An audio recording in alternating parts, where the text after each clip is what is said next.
And I'll go over and say good day to the dog. I'll sit down here. Oh, lucky girl. You're my girl.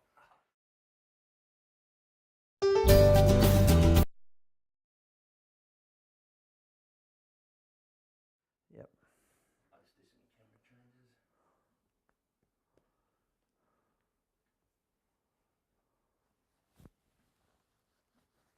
Yes, it's a beautiful girl. Yes, it's a beautiful girl.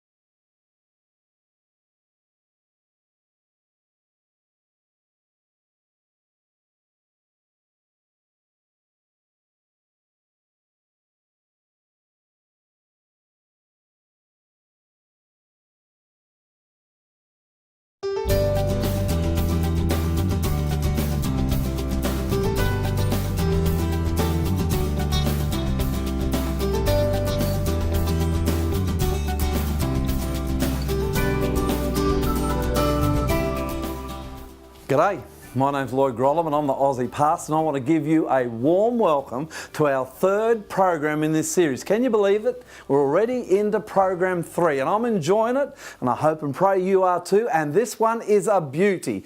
Who is this man, Jesus? It means a lot to me, this, because Jesus, he's not only my God, but he's my friend.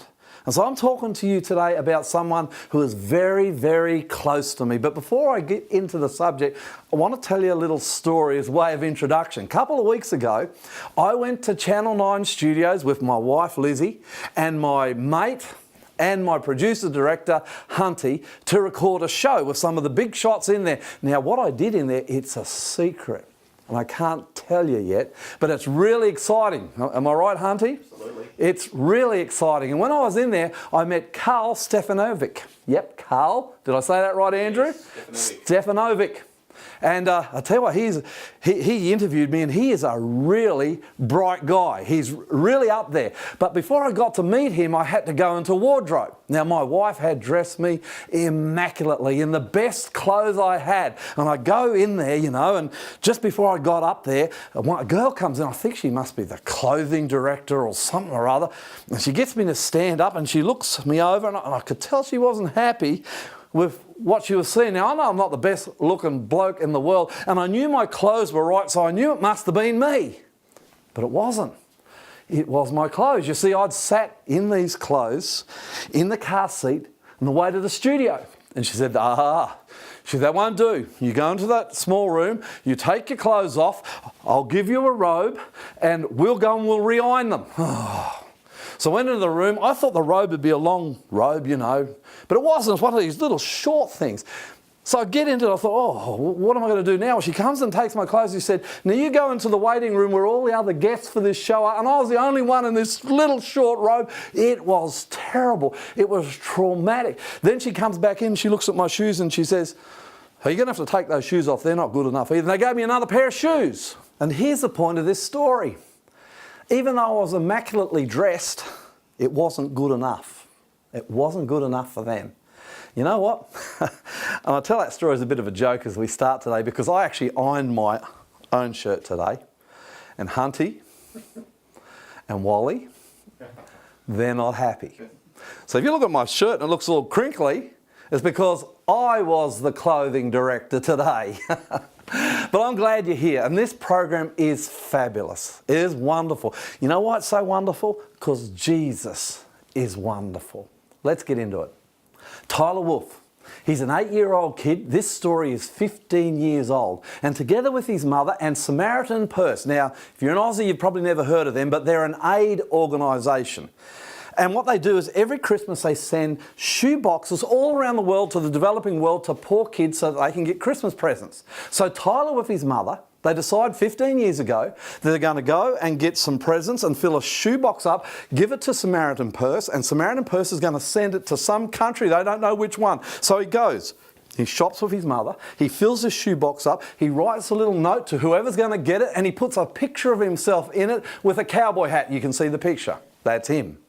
And he takes it in a Samaritan purse, and of course they post it away. Well, it ends up in the Philippines with this little girl. Her name is Joanna.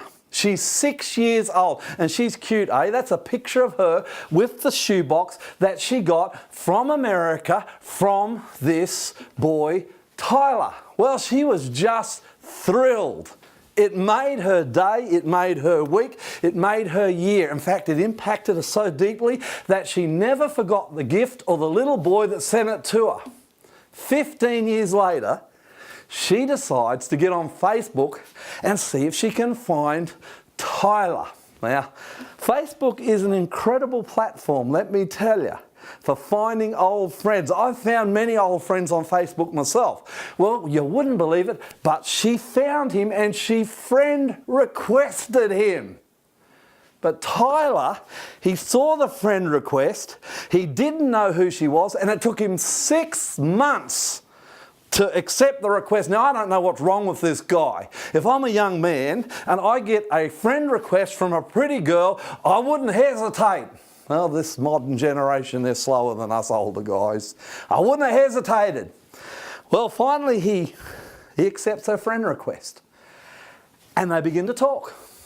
And Joanna says, hey, I think 15 years ago, you sent me a present through Samaritan Purse for Christmas. I think it came from you. Did you do that? And he thinks. And he says, I think I did. She says, I think it's from you. And he got really excited. Really? I've met this little girl who's now a big girl who I sent this present to. Wow. And they start to talk. And after a few days, he tells his dad, Mum, hey, I've met this girl that I sent, remember, Mum, 15 years ago through Samaritan Purse? She said, yeah, I've met her. And Mum said, well, be careful, Tyler. It may not be her. So he goes back, he's a little more sober now, and he writes to her again, he says, how do I know it was you? Are you sure? And she writes back and says, well, you know what? I have a picture of the little boy who sent me the present. He said, send it to me. And so she sent him a picture of an 8-year-old boy in a cowboy hat, and it was him. He was so excited. And you can imagine, so began quite a good friendship. And they would talk once a week and moved to twice a week and 3 times until they were talking every single day on Facebook. Praise God for Facebook. Eventually he thinks, I've got to go see this girl. So he buys a ticket from Oregon to the Philippines. It's a long way. And he flies to the Philippines to see Joanna. He says on the plane, just before it landed, he was so scared. His heart was beating. And Joanna says, yeah, my heart was beating too. And they met physically in person for the first time. It was a good meeting. And it confirmed what they both knew, that they were already in love. It's a beautiful story. Over the next 12 months or so, he went back 3 times. And eventually, you wouldn't believe it, he gets her, he takes her back to America, and at his parents' place in the backyard, they were married. Come together, and they're married. And this is a miracle story. How God brought 2 young people together. And man, I've seen the video. Guy's got tears in his eyes, Tyler, as he looks at his beautiful, and she's beautiful, and he's handsome. Looks at his beautiful bride, tears streaming down his face. And he said, God brought her to me. And you know what? I'm hoping for a similar love story for you. But it's not between a man and a woman. It's between a man or a woman and God. And just as God worked a miracle for Tyler and Joanna, and he brought them together, I'm praying that he'll work a miracle for you tonight. For you right now, as we share this program, I'm praying he'll work a miracle for you, and that this will be the beginning of something very, very special. So Jesus, my God and my friend. I like saying that. I'm telling you tonight, Jesus is my friend. Who is he? Who is he? If you're ever going to look at serving him and following him, you need to know who he is. Now look at the earth. Isn't that a beautiful picture? I'm a young earth believer. The Bible says we live on a young earth. The earth is about 6,000 years old. Now hold that thought for a moment. My grandmother, she died just before she was 101. I used to ask my grandma, because I want to know more about her. Her age was a part of her identity. I used to say, Grandma, how old are you? And she used to say to me, and she'd ruffle my little blonde head, don't you worry about it, son. I'm old enough. Well, as I said, she died just before she was 101, and I miss her. I miss her so much. The world, it's about 6,000 years old. How old is Jesus? Look at this text with me. John chapter 1, verse 1. Before anything else existed, there was Christ with God. He has always been alive and is himself God. Well, the first thing I want to show you and tell you from this text is that Jesus is older than the earth. More than that, his age goes into affinity. Now listen to me, and listen to me carefully. Jesus, and this is going to boggle your mind, Jesus has no beginning. He has no beginning. So you go back 1,000 years, Jesus was alive. Go back 10,000 years, that's before the world existed, Jesus was alive. Go back 100,000, a million, 100 million years ago, Jesus was alive. There has never been a time in the past where he has not been alive, except when he died for 3 days and lay in the ground after the cross.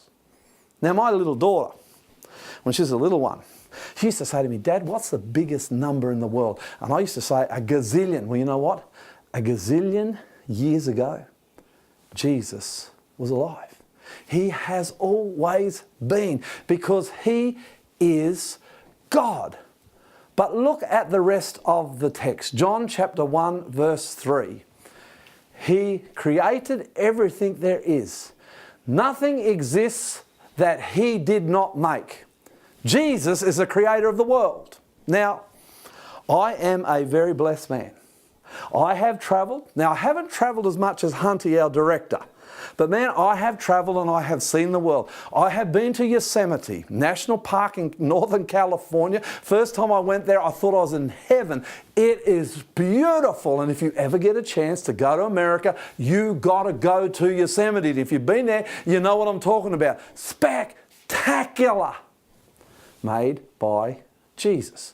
Then I went to Europe, to the Dolomites, Italy. Wow, mountains taller than any mountain I thought could ever exist. They seem to just go up into the sky forever. Made by Jesus. Then I go to Fiji and I worked for 3 months building a camp called Doomba on this beautiful beach. Oh, I used to sit on that beach under a palm tree eating the lunch that my mum and dad, they were living in Fiji at the moment, I was visiting and building. So she made me on this beautiful white sandy beach under a palm tree, crystal clear water, spectacular, beautiful, made by Jesus. I lived in New Zealand for 3 years, 4 years actually. What a great time. Beautiful people. I don't know why you Aussies, Australians, I'm one of you, I don't know why we spend so much money going to Europe when we can go to New Zealand. It is stunning and it is made by Jesus.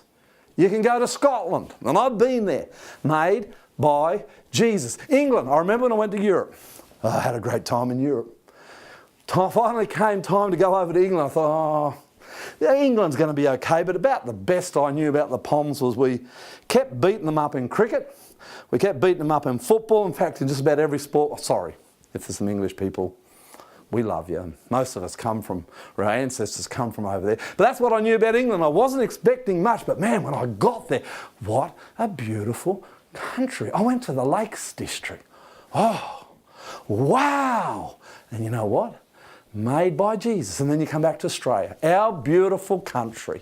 And isn't it beautiful? The outback, dry, dusty, red, red, red. If you fly over Australia and you look out the aeroplane window, all you can see is red. Oh, it is beautiful. Made by Jesus. You go up the Fraser Island where I spent a lot of my youth. What a place. This Lake Mackenzie. If you haven't been to Fraser, you Aussies, go there. I used to swim in Lake Mackenzie. You could see underwater, hundreds of metres, it's that clear, and it's fresh water, and you could drink it as you're swimming underwater. Incredible. Made by Jesus. The Australian Alps. People think that Australia has no snow. It's not true. There's more snow here than in Switzerland. That is the truth. Made by Jesus. The Barrier Reef. Oh, spectacular. Beautiful. Biggest reef in the world. Just off the coast of Australia. Made by, custom made, handmade by Jesus. Look at this text. Christ himself is the creator who made everything in heaven and earth, the things we can see and the things we can't. The spirit world with its kings and kingdoms, its rulers and its authorities, all were made by Christ for his own use and by his glory. Jesus, I want you to get this today. Jesus made everything in the natural world. Those grand old trees you see when you go to the park here in Sydney, made by Jesus. That beautiful ocean, sometimes it can be a wild beast, a dangerous beast. Other times it's beautiful and smooth and calm, made by Jesus. The Australian deserts, the deserts over in Africa, made by Jesus. The mountains that go up into the air, into the sky, made by Jesus. This little fella, he's a bull ant. I have them out the front of my place. Wow. Have you ever been bitten by one of them? Bang! They're made by Jesus. These little tadpoles. I'm a kid, I used to play with tadpoles. You know what? They turn into frogs. Made by Jesus. Elephants. I was in Africa. Would you believe it? Yeah, this is the truth. I was in my car with a group of young people. We're over in Africa. We're in Kruger National Park and we got chased by one of these huge elephants. I wasn't thinking it at the time, but the fact is, made by Jesus. This boy, he's an Australian wedge-tail eagle. I have two living just up on the cliff over the road from my farm. You know their wingspan, the Aussie wedge-tail eagle, is almost 3 meters. They are one of the grandest birds God ever made, and they are fierce. I have seen on YouTube, told you I'm a YouTube freak, I have seen these birds take goats and small calves and small animals and foxes. They are incredibly strong. In fact, about a year ago, 2016 it was, a couple of years ago, there was a kid, he was up at one of these wildlife parks in Darwin. There was an Aussie wedge-tail eagle there. He was supposed to be semi-tame, and in the show, he was hungry. He tried to take this kid out for a meal. You see the picture as he grabs him and tries to fly off with him. Incredible birds, fierce birds, made by Jesus. In fact, Jesus, when it comes to the natural world, he made everything. You know what? He made you too. He made you too. Let me tell you just one more thing about this friend of mine, Jesus. This is a really important point, and it's a point that's been running through the program already as a theme, and you might have picked it up. But I want to take you back to a prophecy, a prophecy from a man named Isaiah. Oh, he is one of the great biblical prophets. He is a giant. He lived 800 years before Jesus. That's a long time. And God gave him a vision about Jesus. Yeah, he did. And this is what God told Isaiah to say. Let's look at it. And this is a very famous Bible passage. Isaiah 9 verse 6. For unto us a child is born, unto us a son is given, and the government shall be upon his shoulder.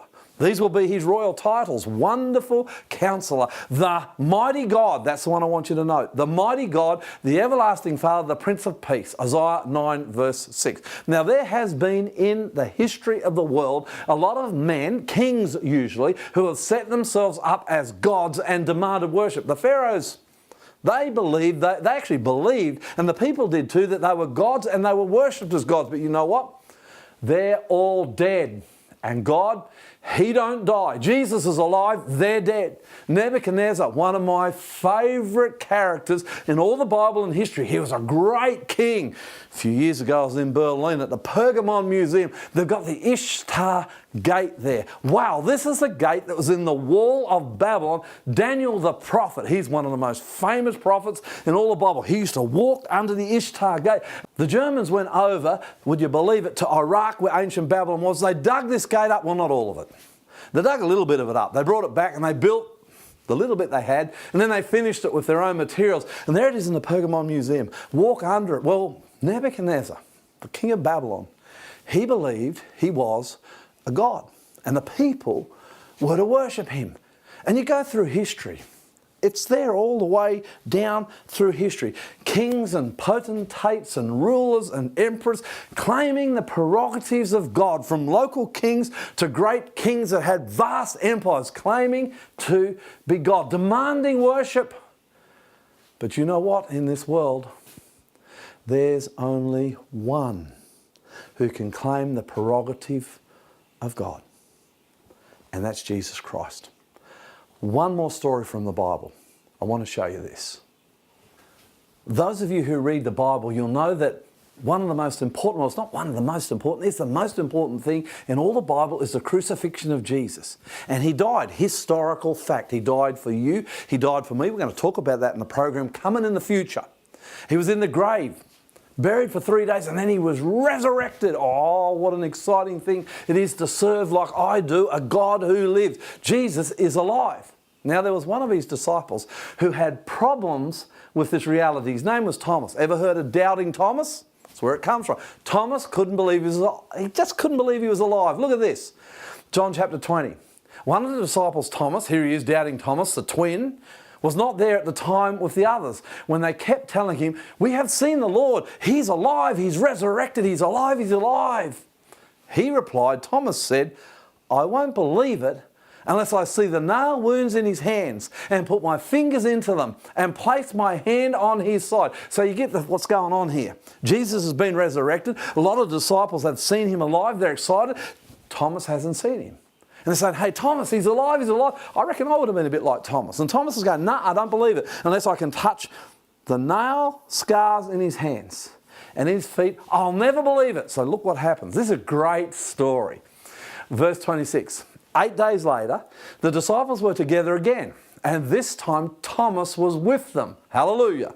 The doors were locked. But suddenly, as before, Jesus was standing among them and greeting them. So you see what's happened now? Thomas and all the disciples are together, and then all of a sudden, Jesus appears miraculously. The doors were locked. He couldn't come through the door. He just appeared. And Jesus is a miraculous God. He does what he wants. He moves through time. He moves through walls. Nothing can hold him back. And he comes and he visits with his disciples, and Thomas is there. Can you imagine Thomas's surprise? Thomas's shock. Look what happens now. Then he said to Thomas, this is Jesus talking to Thomas now, put your finger into my hands. Put your hand into my side. Don't be faithless any longer. Believe. And I can imagine Thomas for the first time as he sees the resurrected Lord, Jesus. I must have been very emotional. And this is what Thomas said. My Lord and my God. Thomas recognized Jesus as his Lord and his God. Now look what Jesus says. You believe, Thomas, because you've seen me. Here's a promise for you and me. But blessed are those who haven't seen me and believe anyway. Thomas was convicted that Jesus was God, and Jesus affirmed him in that conviction. And just as Thomas was convicted, so too should you. This story has a sequel. It's a sequel 50, 60 plus years in the future. There's one disciple left alive. His name is John. And this story happens on the island of Patmos, just off the Greek coast. Let me tell you what happens. There was an emperor. His name was Nero. Bloodthirsty tyrant. Murdered God's people and many other innocents. One of the worst emperors Rome ever had. He used to get into the Colosseum and they'd have these great games. You know, sometimes they'd even fill that Colosseum up with water and navies would go to battle. Would you believe it? In the Colosseum, it was a place for gladiators, but it was also a place where God's people were martyred in the thousands. We don't know how it happened, but John. Now, this is tradition, but I think there's some truth in it. John finds himself in Rome. He's hauled up before Nero. He's given a choice by Nero, worship me or die. He refuses, and Nero puts him in a pot of boiling oil. Now, this is a picture here of a Thai Buddhist priest in a pot of boiling oil. Is it real? I don't know. Is it a trick? I'm not sure. But the pot of boiling oil that John was put in was real, and he would not burn. He couldn't burn. Nero couldn't kill him, and so he sent him to the island of Patmos, which today is a beautiful resort place, but not back then. It was barren, it was dry, and it was deserted. And it was here on the island of Patmos that John wrote the book of Revelation. Both Jesus and an angel would come to him and share with him in vision, maybe in reality, but in vision at least, what they want him to write down. And this particular prophecy, John is with the angel, a real live angel, and it's about heaven. And this little byplay between the two of them happens. Chapter 22 of Revelation, verse 6. Then the angel said to me, "These words are trustworthy and true." And I, John, saw and heard all these things and fell down to worship the angel who showed them to me. But the angel said, "No, don't do anything like that." And you skip down to the end of the verse and the angel says, "Worship God alone." This angel is big. He's powerful. More powerful than all the armies of the earth combined. He's in the presence of John, and John is blown away, and he falls down on his knees to worship the angel. And the angel says, "No, no, I am not God. Worship God alone." Remember the story of Thomas? Touches the scars in Jesus' hands, and he says, "My Lord, my God." He worships him. And Jesus said, "Blessed are you believe." Believe what? That Jesus is God and deserving of worship. So who is Jesus? Well, I just wanted you to get two things from this program today. Number one, He is God. He is God, and He is deserving of worship. Whether you or I want to give it to Him, He is God. And number two, He is a creator. He's your creator. And He made you to be with Him. And you know what? I can tell you this from experience. You will have a gap in your heart. You will have a hole there until you invite Him in, because that is what you are designed for. You are designed to be with Jesus. And so I appeal to you today. Give Jesus a go. You're made for Him. He is your God. And it's as simple as getting on your knees and asking Him into your heart. And you do that, He'll be there and you will be complete. So who is Jesus? Who is this man that has so shaken the world? Well, I just wanted to share two things with you today. Firstly, He is God. He is the great God of heaven. He is deserving and worthy of worship, whether you and I give it to Him or not. He is God. The second thing, and this is just as important, He is a creator. He made everything, but mostly He made you. And He created you for Him. You are designed to be with Jesus. And if you don't have Jesus in your heart tonight, and I'll tell you what, you have a hole that can never be filled. You will always be unsatisfied, because He created and made you to be with Him. And if you want Him with you tonight, it's as simple as asking Him into your heart. A gentle little prayer. Jesus, come, be my Lord, be my God. May that be your experience. This man Jesus, he means a lot to me. That's why I'm doing this series, to be honest. It's because of Jesus, and I want to share Jesus with you. And there's this book that has changed my life. It's called The Desire of Ages. I would love it if you were to contact us. It's free. There's absolutely no obligations. I'll send it out to you. It's all about Jesus and His life. You'll love this book. So contact us. And by the way, if you live in Sydney, come to New Hope Adventist Church. I would love to meet you. I'm preaching there, to be honest. I'm preaching there most weeks, and I would love to meet you there. Wonderful worship, and we would enjoy fellowship with each other. My name's Lloyd Grolleman. I am the Aussie pastor, and you know what? I love you. That's why I did this series. I love you, but Jesus, my Jesus, He loves you a whole lot more. God bless. See you next time. Wait. Hey, can I give one more thing? Sure. If you're still online, this Saturday is Easter. It is. It's Easter Saturday. This is the one time where Aussies will go to church. So here's the thing. At my church, New Hope, we have a very special Easter program full of music and full of Jesus. And I'll be there, and I'll invite you to come and meet me and be there with us worshipping. And when you do come, because it's not a huge church, but it's 300 or so people, when you do come, make sure you come up and say g'day to the Aussie pastor, because I would love to meet you. So this Saturday, 10 a.m. at New Hope Church, I'm going to give you right now a great big warm Easter welcome. Come on, come. Love to see you there. God bless you. Have a great week. That's it, Hunty. That's right.